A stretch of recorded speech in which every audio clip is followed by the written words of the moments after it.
tribunal aujourd'hui. Ta première réaction par rapport à ces procès contre ta personne? Je pense qu'il y a toujours une stratégie en Occident qui a été de tout faire pour tuer dans l'œuf des personnes qui essayaient de contrecarrer l'ordre établi par l'oligarchie. Je différencie l'oligarchie de la population française qui elle-même subit un certain nombre de réalités sur le terrain social. À partir du moment où, quand on est africain, quand on fait partie d'une minorité ou même quand on est un autochtone de ce pays, on dénonce le fait qu'il y ait toujours un deux poids deux mesures, il y a toujours une élite qui dit ce qui est bon ou mauvais pour le reste de la population, ça dérange. Donc c'est mon 18e procès aujourd'hui. Depuis que j'ai commencé l'activisme, ça fait 15 ans de cela maintenant. Ça fait plus d'un procès par an quand même, quand on synthétise. Pour moi, c'est une suite logique. Je voulais venir, je n'étais pas obligé de le faire parce que je suis basé à Dakar, je travaille là-bas. Mais j'ai des partisans qui sont ici. Il était important que je vienne aussi rappeler, expliquer qu'on n'est pas soumis à quiconque, qu'on n'a peur de personne et qu'on dise ce qu'on a envie de dire, même si ça peut déranger. Voilà.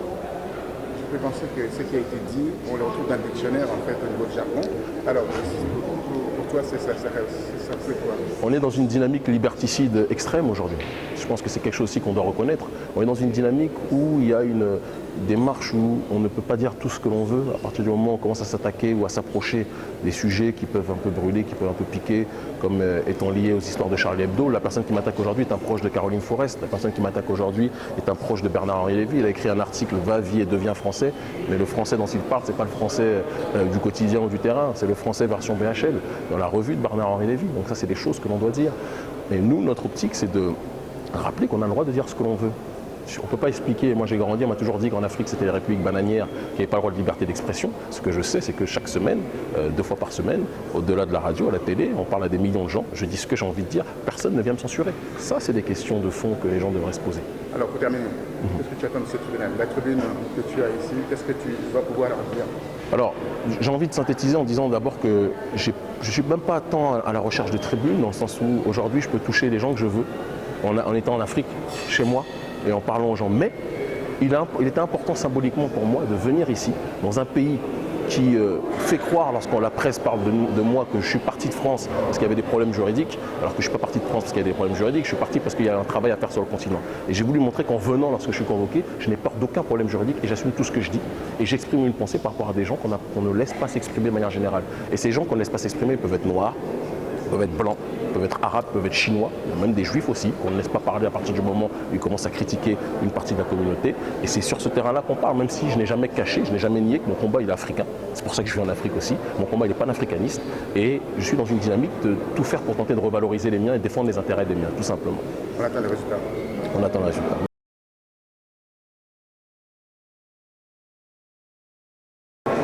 Alors c'est le procès de la France contre la négritude? Non, je pense que c'est le procès de l'élite française, ou de l'élite en France, contre l'intelligence et contre l'éthique et le respect de soi. Je pense que c'est ça. Ça va bien au-delà d'une démarche de négritude, même si le fait que ce soit ma propre personne, je pense que ça a beaucoup servi aussi pour qu'ils puissent m'attaquer de cette façon. Alors, cher frère. Quand on veut lier cette affaire avec la souffrance juive de la procureure, veut sortir, l'attendait pour sortir ces termes juifs, et pour vous la réaction c'est quoi? C'est aucune surprise parce que je pense véritablement que ce pays il est en otage depuis très longtemps et il est tenu en otage par des gens qui se revendiquent d'une identité qu'ils n'ont pas d'ailleurs. Et pour moi il n'y a rien de nouveau en réalité aujourd'hui, simplement le fait de leur rappeler qu'on n'a pas peur lorsqu'on est convoqué de venir s'exprimer. Alors qu'on vienne ici s'exprimer, qu'attendez-vous par la suite en fait de ces procès? Objectivement, de la justice, rien.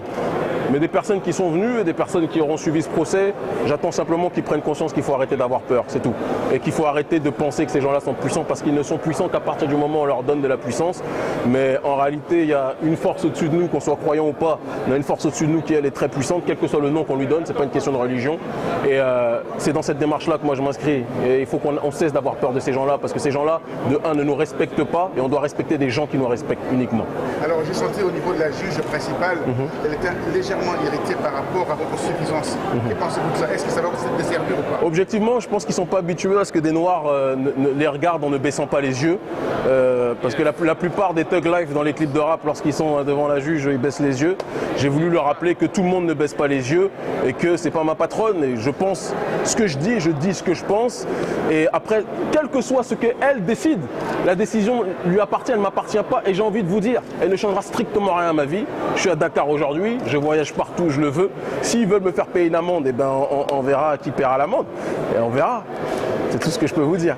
Et pour vous, c'était une tribune pour vous d'exprimer votre frustration par rapport à ce qui se passe dans la communauté? Tribune, je nuance vraiment beaucoup le terme parce que je pense que j'ai une très grosse tribune aujourd'hui par la grâce de Dieu en Afrique et que je ne peux pas comparer la tribune que j'ai en Afrique avec le fait de parler devant ces 3 juges et madame la procureure. Mais simplement, mon cher frère, c'est une occasion de leur dire en face, dans les yeux, qu'on n'a pas peur et qu'on n'est pas obligé de se soumettre à ces derniers pour pouvoir penser. Voilà. Je fais partie des gens qui, quels que soient les coups qu'ils reçoivent, continuent à dire ce qu'ils pensent. Ça plaît à certains, ça déplaît ou à d'autres, mais ce qui est le plus important, c'est que ça plaise à ceux qui ont une dignité et qui ont l'éthique d'eux-mêmes, tout simplement. Alors, les 2 mots pour terminer, les 2 mots, collaborateurs, pour vous, ils veulent vous accuser d'injures raciales, Ouais, etc. ce qui est grotesque.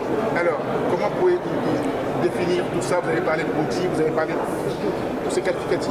Je pense que dans chaque minorité, dans l'histoire, depuis que différentes populations sont venues en Occident, soit par la déportation directe qui est l'esclavage, soit par la déportation indirecte qui est la colonisation, puisqu'on spolie nos richesses, donc les populations suivent le transit des richesses, qui est normal, eh bien, il y a toujours eu dans les communautés différents qualificatifs visant à parler de ceux qui trahissent les intérêts des leurs. J'ai pas été le premier à inventer. Oncle Tom aux États-Unis, Bounty ou Collabeur ici, c'est des termes qui ont toujours existé, mais j'ai l'impression qu'eux ne sortent pas très souvent de leur tribunal, et ce qui fait qu'ils ne connaissent pas forcément la vraie vie. Mais on apprend tous les jours. Vous rentrez, vous retournez au Sénégal? Je vais rester voir encore quelques frères et sœurs. Je suis là pour quelques jours encore. J'ai de la famille ici, en Belgique notamment. Puis après, je vais rentrer parce que je dois reprendre mes activités. Vous avez rejeté votre pays d'accueil, la France, pour vivre chez vous en Afrique? Moi, on m'a toujours dit depuis que je suis petit, la France, tu l'aimes ou tu la quittes. Ben, c'était pas une grande histoire d'amour, donc je me suis dit, autant que j'aille vers ceux qui m'aiment. Voilà, c'est aussi simple que ça. Mais il n'en demeure pas moins, pour être plus sérieux, qu'il y a bon nombre de personnes françaises qui m'apprécient et que j'apprécie beaucoup aussi. J'ai pas de problème avec le français du quotidien, mais j'ai un problème avec la caste dirigeante au-dessus. Et je pense que, moi j'ai beaucoup lu les histoires d'esclavage quand j'étais plus jeune. Quand quelqu'un était dérangé sur une plantation, il faisait tout pour quitter la plantation, soit il la brûlait, soit il partait. Et à une certaine époque, j'étais dans une démarche par le biais de la tribu K, ceux qui m'ont connu à cette occasion savent qu'on était peut-être plus proche de la démarche de brûler. Aujourd'hui, dans une démarche de construire notre jardin à nous.